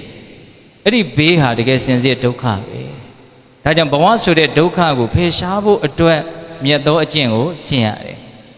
ဘုန်းကြီးကပြောနေတာတော့မြတ်စွာဘုရားရဲ့ဒေသနာတော်တွေကိုတူရာဆုလိုက်ရင်ဘဝထဲမှာအစဉ်ပြေရေးဘဝဒုက္ခတွေချုပ်ငြိမ်းရေးခုဘဝဒုက္ခချုပ်ငြိမ်းရေးဆိုတာကိုပြောနေတာယုတ်တိဏ္ဍနေဖြစ်နေတာဟာကောင်းတဲ့သဘာဝမဟုတ်ဘူးဒါပေမဲ့ကျွတ်တို့နားမလည်သေးဘူးနားလဲအောင်လုပ်ရမယ်အဲ့ဒါကိုနားမလည်သေးသမျှဘုန်းကြီးတို့ရဲ့စိတ်နှလုံးကိုလိုချင်မှုမိရလဲလောင်ပါပဲမကျေနပ်မှုမိရလဲလောင်ပါပဲအမှန်မသိမှုမိရလဲလောင်အဲ့ဒီမီးလောင်နေတယ်ဆိုရင်ငြိမ်းစရာအေးစရာအကြောင်းရှိမလားမရှိဘူးဒါကြောင့်ငြိမ်းအေးခြင်းရင်အမှန်သိရမယ်အမှန်သိရမယ်ဆိုတာကသစ္စာလေးပါးကိုသိအောင်လုပ်ရမယ်လို့ပြောတာအဲ့ဒါကိုပို့ပြီးတော့အနှစ်ချုပ်ပြောမယ်ဆိုရင်ဘဝရဲ့ဆင်းရဲတဲ့သဘာဝကိုအမှန်တိုင်းသိအောင်ကြိုးပမ်းအထောက်ရမယ်လို့ပြောတာဘုန်းကြီးတို့တတိပဋ္ဌာန်တရားအထောက်ကြတယ်မဂ္ဂင်၈ပါးပွားများကြတယ်ဝိပဿနာတရားပွားများကြတယ်စကလုံးတွေသာကွဲနေတာအဓိပ္ပာယ်ကတူတူပါပဲတရားနှလုံးကျင့်သုံးကြတယ်ဆိုတာအဓိကဘဝရဲ့ဆင်းရဲတဲ့သဘာဝကိုသိရေးသည်ကိုရှေ့ရှုပြီးတော့တရားကျင့်ကြရတာအဲ့ဒီရည်ရွယ်ချက်မပါဘူးဆိုလို့ရှိရင်လည်းပဲအဲ့ဒီတရားအထုတ်မှုဟာလူရင်းမရောက်ဘူးလို့ပဲပြောရမယ်သဘောပေါက်လားဘုန်းကြီးပြောတာဟုတ်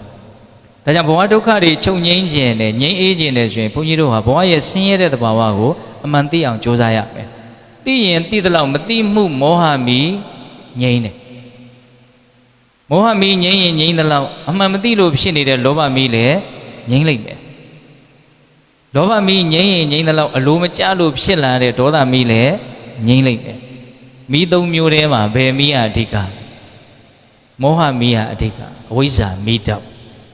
မသိရင်တော့ဘုန်းကြီးတို့လိုချင်နေမှာပဲလိုချင်မှုတွေများနေသမျှအလိုမကျမှုတွေလည်းဖြစ်နေမှာပဲဒီလိုလက်တွေ့ကြကြနားလည်ရမှာဘဝရဲ့သဘာဝကိုမသိသမျှလိုချင်နေပဲလိုချင်နေသမျှအလိုမကျမှုတွေလည်းပဲဖြစ်နေမှာပဲသဘောပေါက်ရဲ့လားဒါကြောင့်ငြိမ်းအေးခြင်းနဲ့ဆိုရင်ဘုန်းကြီးတို့ဘာလုပ်ရမလို့အမှန်သိအောင်ကြိုးစားရမယ်ငြိမ်းတယ်အေးတယ်ဆိုရင်ငြိမ်းတာနဲ့အေးတာနဲ့ဒီစကလုံးလေးနှလုံးကိုလည်းဆက်ဆက်ပြီးတော့ဘာလုပ်ရမလို့တွေးရမယ်ငြိမ်းတယ်မငြိမ်းဘူးဆိုတာဘယ်နေရာမှာသုံးတာလဲမီးတုံနော်ဟုတ်တယ်မဟုတ်လားမီးငြိမ်းတယ်မီးမငြိမ်းဘူးမီးငြိမ်းရင်အပူပါငြိမ်းသွားတယ်မပူဘူးဆိုတာကိုပဲဘာလို့ပြောတယ်အေးတယ်လို့ပြောတာအပူနဲ့အေးကိုဆက်ဆက်ပြီးတော့မြင်တဲ့ရမယ်မပူတာကိုအေးတယ်လို့ပြောတာမဟုတ်လားဘုန်းကြီးတို့အခန်းထဲမှာအေယာကွန်လွတ်တာအဲ့ဒီအေယာကွန်မှာကနန်းလေးတွေပြနေတယ်ဘာကိုပြနေတာတော့အပူချိန်ကိုပြတာအဲ့ဒီအပူချိန်ကိုလျှော့နိုင်လေဒီအခန်းဟာအေးလေနားလေစီခြင်းလို့ဘုန်းကြီးကဥမာရိုးရိုးလေးကိုပေးနေတာနော်အပူနဲလေအေးလေဆင်းရဲနဲလေချမ်းသာလေဒီသဘောလေးကိုနားလည်ရပါကိုယ့်ရဲ့စိတ်နှလုံးမှာအေးခြင်းနဲ့ချမ်းသာခြင်းနဲ့ဆိုရင်စိတ်နှလုံးကိုပူအောင်ရွှတ်မြိုက်နေတဲ့အရာတွေကိုလျှော့ရမယ်စိတ်နှလုံးကိုဆင်းရဲအောင်နှိပ်စက်တဲ့အရာတွေကိုညှော်နှဲစေရမယ်စိတ်နှလုံးကိုဆင်းရဲအောင်နှိပ်စက်တဲ့အရာပူအောင်ရွှတ်မြိုက်တဲ့အရာဘယ်အရာလဲလို့မေးရင်အကုသလမူလလို့မြတ်စွာဘုရားဟောတယ်မကောင်းတာတွေအားလုံးတို့ရဲ့အရင်အမြစ်လို့ခေါ်တဲ့လောဘဒေါသမောဟဒီတရား၃မျိုးအခါတစ်ပါးမှာမြတ်စွာဘုရားဆောင်းရာစီကြီးအလုံးကိုအေးစီးနေနေရတယ်တဖွဲဖွဲကြနေအဲ့တော့တစ်ပင်တစ်ပင်ရဲ့အရင်မှာမြတ်စွာဘုရားထိုင်းနေတယ်အဲ့ဒီတစ်ပင်လေးကလည်းအရိပ်ကလည်းမကောင်းတိရွက်ကလေးတွေခင်းပြီးတော့ထိုင်းတယ်အဲ့ဒီတိရွက်ကလေးတွေအောက်ကလည်းနွားချီယာကွက်တွေလည်းရှိရမ်းကြမ်းထမ်းဆောင်းရာကြီးရိုးခိုက်အောင်အေးတဲ့ကာလတညာလုံးမြတ်စွာဘုရားအဲ့ဒီတစ်ပင်ရင်းလေးမှာထိုင်းနေဒါမနဲ့လင်းတဲ့အခါကျတော့ဘုန်းကြီးတို့ဟထလာဝကာဆိုတဲ့မင်းသားအလာဝကာဘလူးချုပ်ခန်းထဲမှာကြားဖို့မယ်ထင်ပါတယ်ဘလူးကိုဘယင်ကဆက်သားဖို့ယူလာတဲ့သူ့သားလေးလေသူတို့ရောက်လာတော့ဒီကဘလူးကမြတ်စွာဘုရားရဲ့တရားတော်ကြောင့်သောတာပန်ဖြစ်နေတယ်သူ့ကိုဒီကလေးလေးပေးတဲ့အခါရှက်တယ်ပေါ့နော်အဲ့ဒါနဲ့ဒီကလေးလေးကိုမြတ်စွာဘုရားလှူတယ်မင်းကြီးနေလက်ကနေဘလူးလက်ကနေမြတ်စွာဘုရားလက်မြတ်စွာဘုရားမင်းကြီးနေပြန်ပြီးတော့မင်းကြီးနေလက်ပြန်ရောက်မင်းကြီးလက်ကနေဘယင်ကြီးလက်ပေါ့လက်အစင်စင်ကူးလို့ဒီမင်းသားလေးကိုဟထလာဝက Hataka Diloleko. Edi Menalia as your yellow chila de Kajo, the Kego Ria Tudosim Shit, Duma, thy wine, do not me like the two chimney nuja de Poguri, Maya Jolaushi. Edi Hataka, Lansha Layene Chanja E. the Benjin, my time be a Trento need a Meswapia, Pua. The Beale Jega Chudu Jere, Lee a Lessine on tight. Sine a let for chan. The Meswapia would cheat the two seat him, come, the Meswapia Yanchina. Oh, Meswapia, Nyaga, Chanyanda, Exia Bayela. Ya E. The Meswapia Bame she don't menare. Chanyanda, Exia, Ludirema, Malevete out about him. Pura is the watcher, Chanyanda, Exia, Ludirema, Malevete out about him. Chudule Pabo Lumona. And all the Via, the Diloi Yaduru, Lechantan, Pientan, Suare, near Tangema County Niama, Chanyanda, Exia, Ludirema, Aleti out about one should have Luna Leam.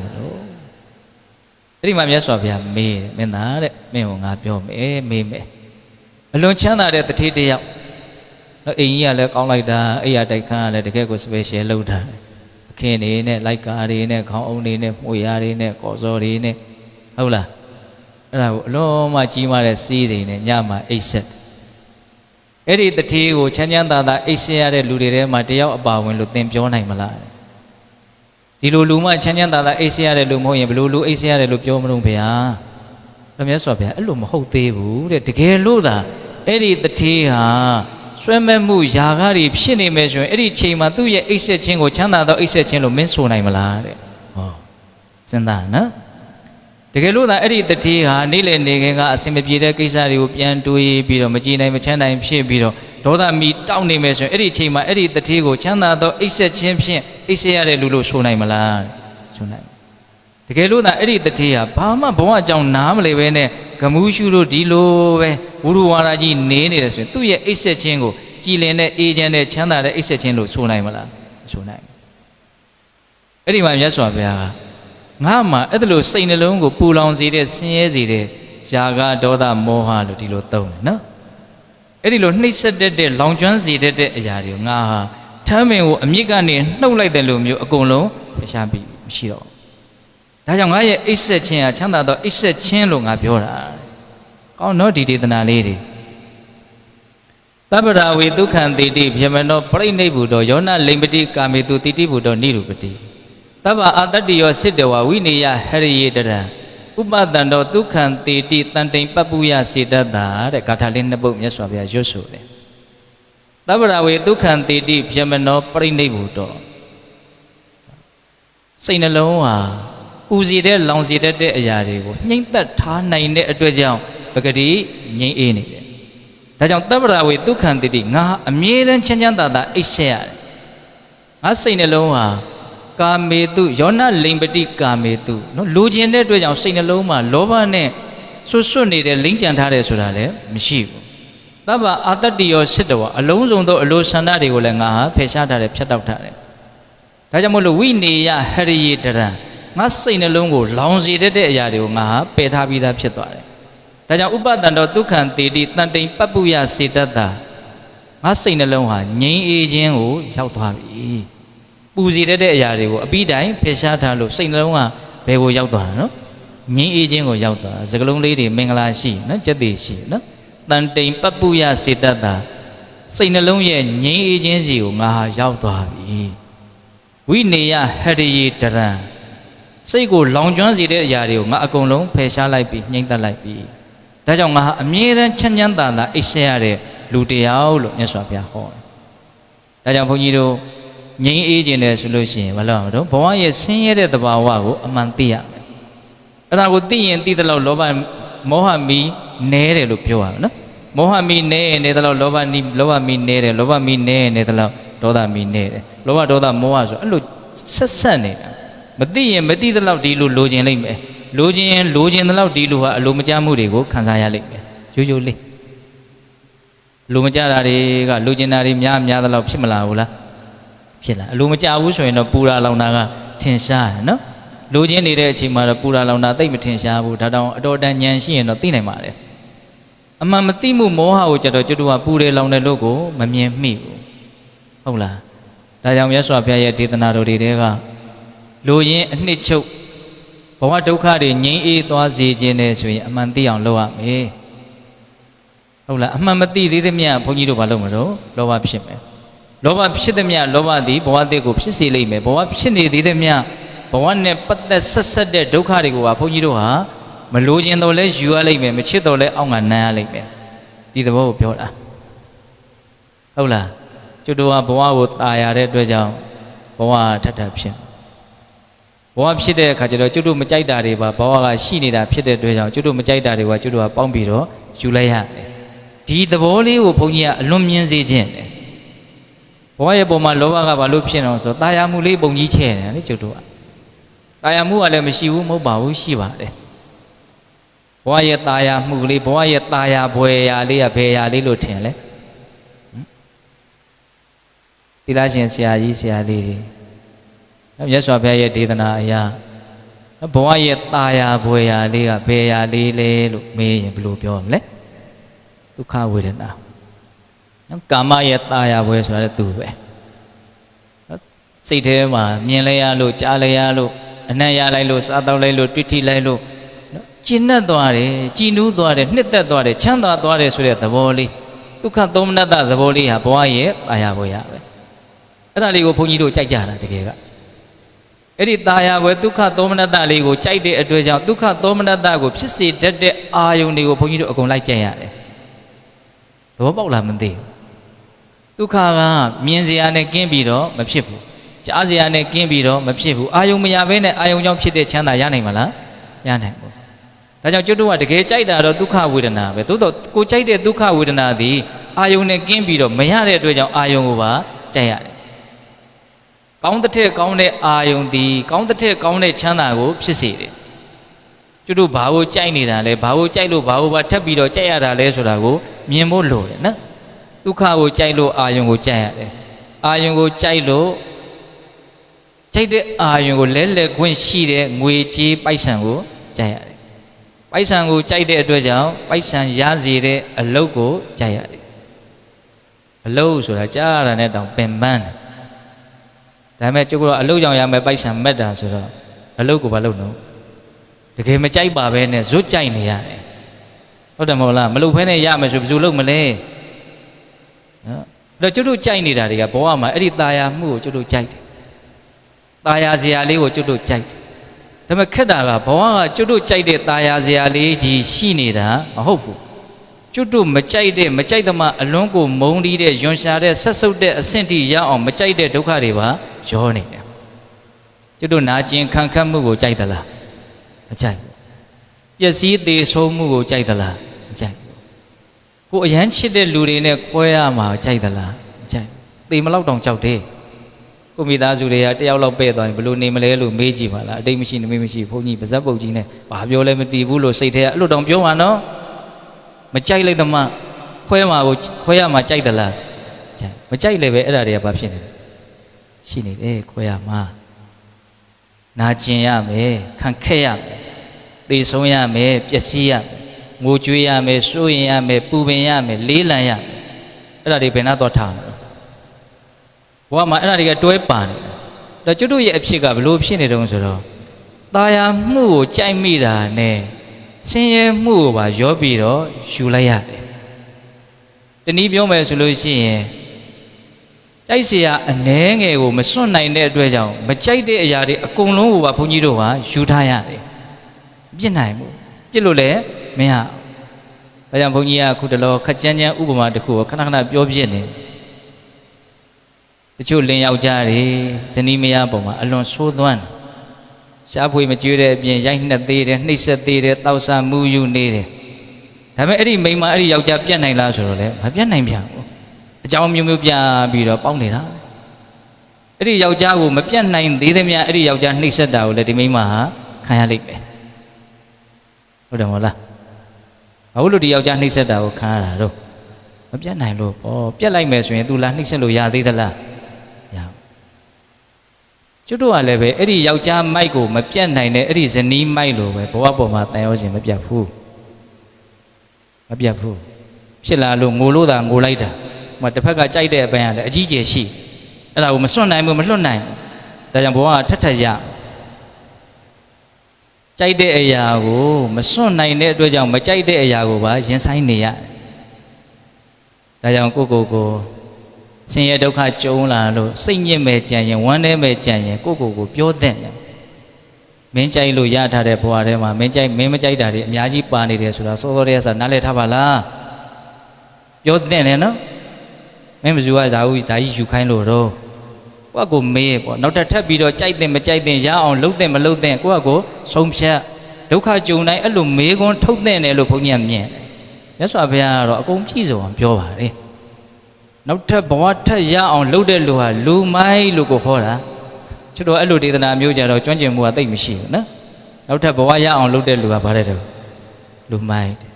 တောက်ဆံမှုယူရန်ကားနေတဲ့လူမိုက်မျိုးကိုဆိုလိုတာမဟုတ်ဘူးဆင်းရဲမဲ့အရာကြီးထက်ရအောင်လှုပ်တာမိုက်တာပေါ့ဒီသဘောကိုပြောတာနော်ဒါကြောင့်ဒေသနာကိုအကျဉ်းမြင့်ခွဲလိုက်မယ်ဆိုရင်အဲ့လိုနှစ်မျိုးထွက်သွားတယ်နော်ဘဝထဲမှာအစဉ်ပြေရေးရယ်ဘဝဒုက္ခတွေကလွတ်မြောက်ရေးရယ်အဲ့ဒီနှစ်ခုမှာမြတ်စွာဘုရားသည်အဓိကဘာကိုပြောချင်တာလဲလို့မေးရင်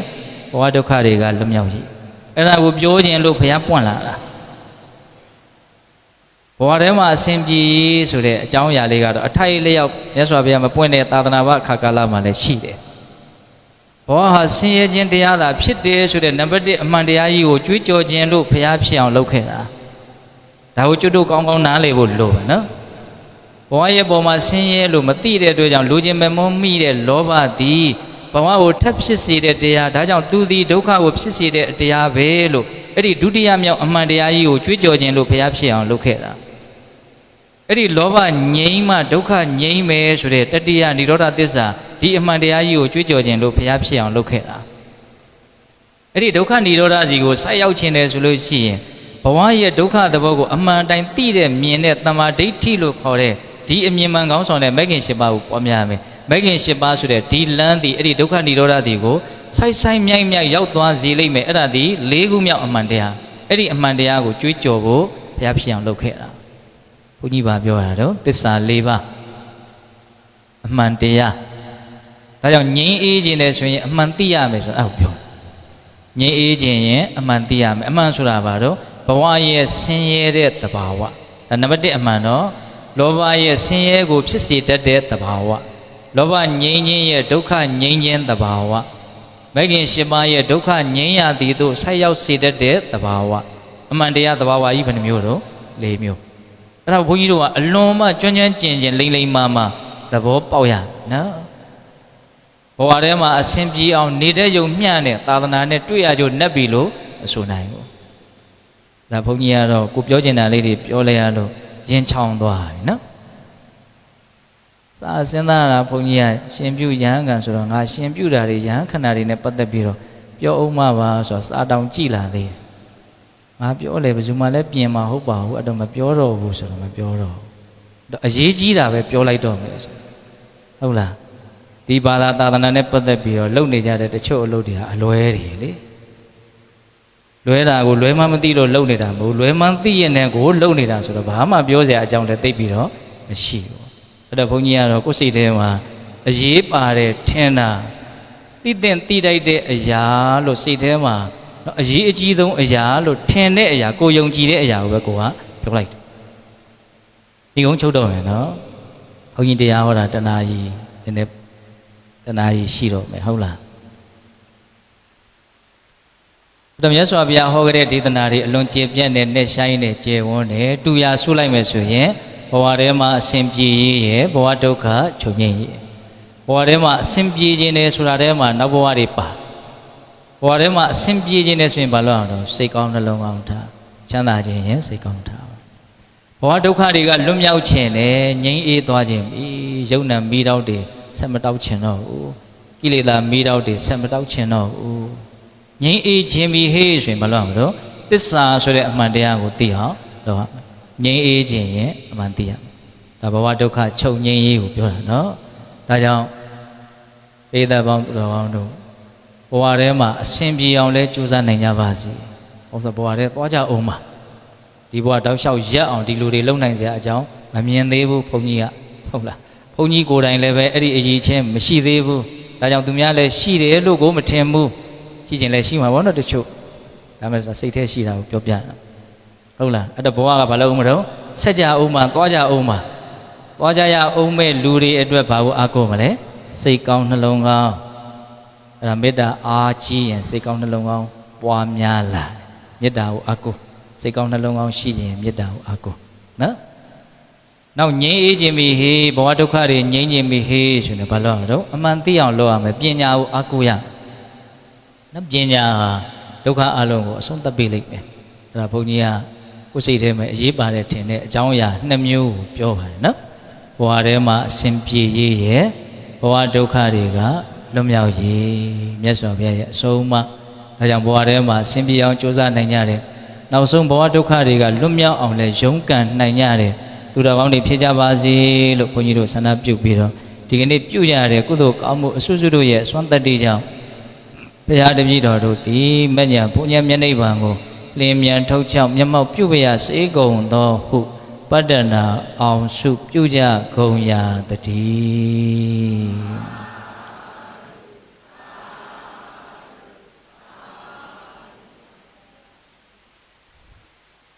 ကဲရည်သက်ချအမျှဝေကြရအောင်နော်ဆုတောင်းကြမယ်အမျှဝေကြ